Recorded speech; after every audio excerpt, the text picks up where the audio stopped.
hens are very social animals, and in a typical healthy flock, the birds like to be with each other. So there'll be the odd one that wants to go and explore here and there or do something, but generally speaking, the birds stay reasonably close to each other.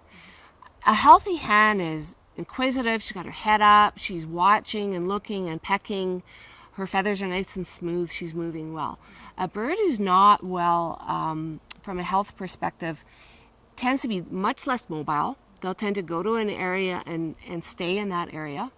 They'll often hunch down, sort of almost like they're bringing their head and their neck down, and sometimes the feathers will ruffle up. The other thing you may notice with a bird who's not healthy is the others may pick on her, and that can be a clue. So I think that one tip I have, depending on how tame your birds are, if they're tame, it's a good idea to, put your hands on them, actually pick them up every couple of days, check the crop to make sure that there's no distension, check and make sure that the bird seems to be in good flesh. And if you know what's normal for your birds, then it's easier to pick out a problem if there's something that's gone wrong. Another thing that you can do with your birds is check the droppings. So droppings, they do vary in size and consistency, but generally speaking, they should be formed and not too loose. Checking the vent, which is the area where both eggs and poop can come out, and make sure that there's no big clumps of, wet poo that's been stuck on there is a good way of assessing for diarrhea. They're quite active, so they'll spend quite a bit of time moving about, pecking, exploring their environment, scratching. They spend a fair bit of time dust bathing, grooming themselves. So they're quite active. I mean, they certainly, sometimes like to make themselves a little hole in the ground, and they'll kind of sit there for a while in the afternoon, especially if it's quite warm out. But they should be pretty active. So if I seen a bird that was sitting over by itself in kind of away from the other birds, not very active at all, I would be a little bit concerned. Are they not feeling well? Do they have a disease? Maybe they have an injury and that's affecting their mobility as well. So we want to be, we want to see them being quite active in that during the day. At nighttime, I mean, they're very quiet. They come in to roost at night, and I mean, they almost kind of go into this stupor where they can't see very well in the dark. So they're very, very quiet at nighttime when they rest, but they should be quite active throughout the day. When you are going through your daily checklist, you want to look at all the birds, make sure that they are acting normally, that they're moving around, pecking and scratching, and just kind of having some normal behaviors. If you do notice a bird that does seem to be injured or they're just not looking very good, you do need to segregate them from the rest of the flock and take a closer look at them. But yeah, you want to kind of assess everyone's behavior and make sure everything's normal. When a bird becomes broody, essentially she really, really wants to hatch chicks. So she will sit on eggs. They may not even be her eggs. They can be from her flock mates. And she will sit on her eggs, and she is convinced she's going to hatch them. Even if they're not fertilized, there's no rooster in your coop, they're still convinced that they're going to hatch chicks from these eggs. So it can get to the point where if they become really broody, they won't even leave the eggs to go and eat and drink. So that can become a concern. So it's something that you wanna watch with your birds. You'll definitely know when you have a broody hen because they are just sitting there all day. They can become a little bit cranky. They don't take very kindly to being moved off those eggs. And yeah, it's just something you want to watch for. Some breeds of chickens are more prone to becoming broody than others, such as silkies or Cochins.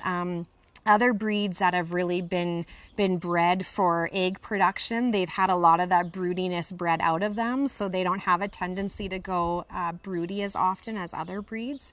But yeah, you do want to watch them because certainly if they're not getting up and eating or drinking anymore, then that is a concern for them. So that's something you want to watch. And by removing those eggs often, that will help discourage some of that behavior from starting.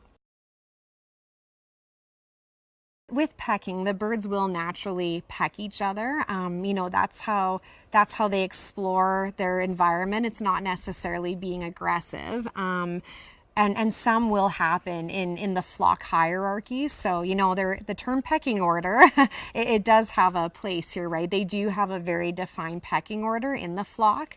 And you'll really quickly see which birds are higher up than other ones. There will be some pecking that can happen, especially when you introduce a new bird. You need to do that carefully, because if you are noticing that they're pecking to the point where you're starting to see blood, or they're really being really persistent with pecking one bird, you want to make sure that that bird's not being injured, right? So you do need to be careful to watch that. Some is normal though, and it is expected to happen, especially once you have introduced a new bird. You can certainly monitor the temperature and humidity in your coop, but you don't have to, because the birds will they'll tell you how they're feeling. So in the winter time, if you're noticing the birds are really huddled up together, they're not moving, they seem lethargic, that's a sign that they're getting too cold. They need some heat, or you need to adjust something to make sure that they're more comfortable. In the summertime, the heat is really the biggest concern with the birds. They can actually handle the cold temperatures pretty well, but heat is a big concern for them. So if you're noticing that they're panting and they're spreading their wings out at their side, they're too hot. They're trying to get more air moving through there, and they're just too warm. So again, you may need to make some modifications to your coop, such as providing them with shade, providing extra water, cold water, giving them treats such as watermelon in the summer can help as well. Just making sure that they stay at a comfortable temperature. In trying to decide where to source your birds from, I think probably all hatcheries, commercial hatcheries, provide chicks that have been vaccinated against certain diseases, Marek's being one of them. So obtaining vaccinated chicks is a great way of trying to prevent some of these more common diseases. Unfortunately, for people in an urban setting, we're not allowed to have birds that are under about 4 months of age, and it can be a challenge to find vaccinated birds. So the other issue is infectious laryngotracheitis. While there is a vaccine for that, it's controversial whether to vaccinate or not. So these are all questions to ask when trying to find a bird. Has the bird been vaccinated?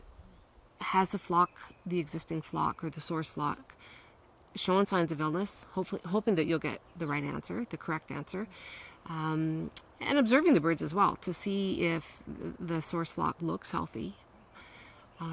Those are some tips of trying to get birds that are healthy.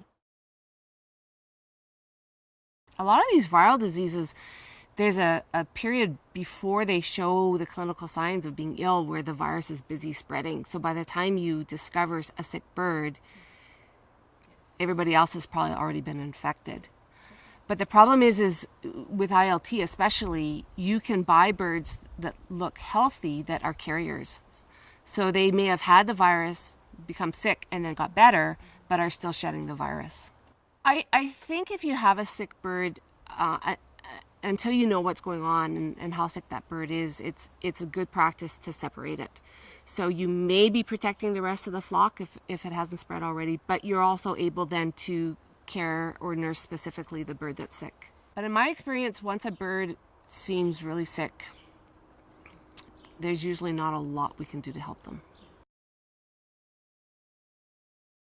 In town, typically the town doesn't want you disposing of a body in your garbage bin. So you need to, either look at talking to your local veterinarian. They can help you, or you can also take the body to the landfill for a small fee.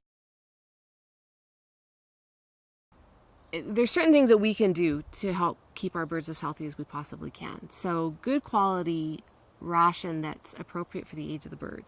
So laying ration for any birds that you're using for eggs is really important. Chicken scratch is grain that a lot of people will buy to give their birds, just to give them a little carbohydrate boost in the cold weather. But that should not be substituted for a proper layer ration because it's not formulated to provide enough protein. A good source of calcium is really important for laying birds. They need to have that extra calcium for strength and integrity of the eggshell. Oyster shells are ground up and used and readily available. Some people will use their actual chicken egg shells. They'll dry them and then grind them and then feed them back. Just a word of caution, if it looks too much like an eggshell, hens of course aren't really dumb, and so they can start pecking at the eggs that are laid, so you want to be careful of that. Hens, all chickens need some sort of grit, which is sort of fine little stones to help their stomachs grind their food properly. So it's important that they have that. So nutrition is really important in preventing disease. Similarly, how the birds are housed is really important, especially when the weather's poor. They need to be able to be free of drafts and kept warm and dry. And in the wintertime, appropriate ventilation cannot be emphasized enough. People that will not call a vet no matter what, and there's people who call a vet the slightest little thing. But one thing that I think is worth doing some research on is trying to find out if your local vets see birds or have a good working knowledge of bird medicine, because not all of them do. In Edmonton, we've generated a list of vets who are comfortable seeing birds and made it available through our River City Chicken site so that people can phone ahead. But if you're thinking of getting birds and you want to make sure that there's a vet close by, make some phone calls and sort of feel out the interest and knowledge of your local veterinarians. And so that if there is a problem, because it tends to happen quickly, then you have something you can do.